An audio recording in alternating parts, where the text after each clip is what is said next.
I love me some documentaries, especially when they feature information or events that I've never heard of.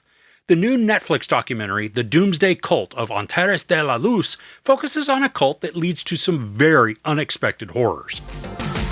At the end of 2012, when the prophecy of the end of the world is circulating, Antares de la Luz, leader of a cult in Chile, convinces his disciples that to save themselves, they owe him blind obedience, plunging them into a spiral of terror that has its deepest and darkest point when the group commits one of the most brutal crimes in the country's history. So a documentary on a cult, that's not anything new, but this one garners its intrigue thanks to the horrifying crimes that were perpetrated.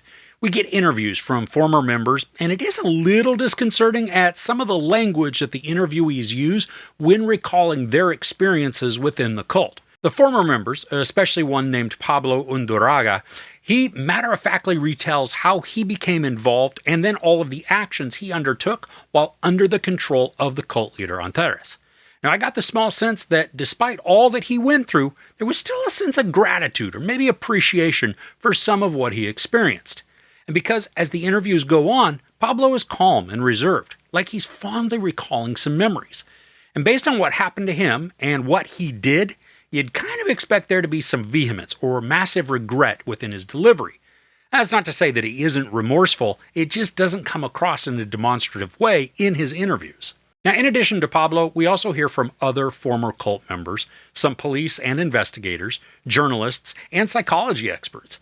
And each give detailed and unique perspectives that help to flesh out the mindsets of those involved and then even speak to how someone could fall under the spell of this cult. Now, instead of being a series, this is an hour and 40-minute movie, so it doesn't drag out much in the narrative.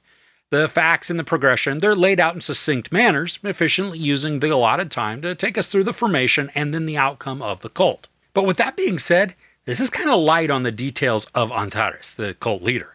We are given some background information and then learn a little bit more through some of the cult members' interviews, but these typically only shed light on behaviors and actions, not so much mindsets. I was hoping to get in-depth details on Antares, maybe bringing in any childhood traumas or maybe beliefs that led to him forming the cult. I'm also very interested in how he was able to gain and then exert so much influence and control over the members. Now, I've seen several documentaries on cults and their leaders over the years, and this one, it ultimately felt shallow in a lot of the key areas. From a true crime perspective, it is graphic and horrifying, because those that are being interviewed, they were directly involved in some of the abhorrent crimes. Outside of that, though, this is sort of an impotent telling. It's only scratching the surface of what could be uncovered, apparently only diving into information that was provided by interviewees rather than investigating other avenues to procure background details. Even the ending of this, as we learn the resolution to the cult and its members, it's drastically lacking in specifics and particulars that were unique to what actually went down. And I'm not trying to poop on the production, because the interviews, they are filmed and captured very well, and they're also edited to craft an intriguing narrative.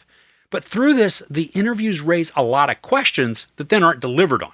The crime is horrendous, and it certainly deserves to be told, especially because it happened in such recent history, but this needs a lot more investigation and insight into Antares to be effective and then worthwhile. There's no sex, might be a tiny bit of nudity, some profanity, and while no violence is shown, there are descriptions of unimaginable crimes.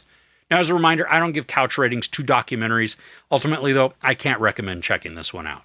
Parts of it are fine for providing some insight, but because there's such a lack of particulars and background facts, this ends up being very lackluster as a documentary that's designed to inform. I've probably asked this before, but are there any cults that you would like to see investigated for a documentary? Let me know about them in the comments below. If you enjoyed this review, please give it a like. Also, don't forget to share and subscribe. I'm Chris. This is Movies and Munchies. Thanks for couching with me.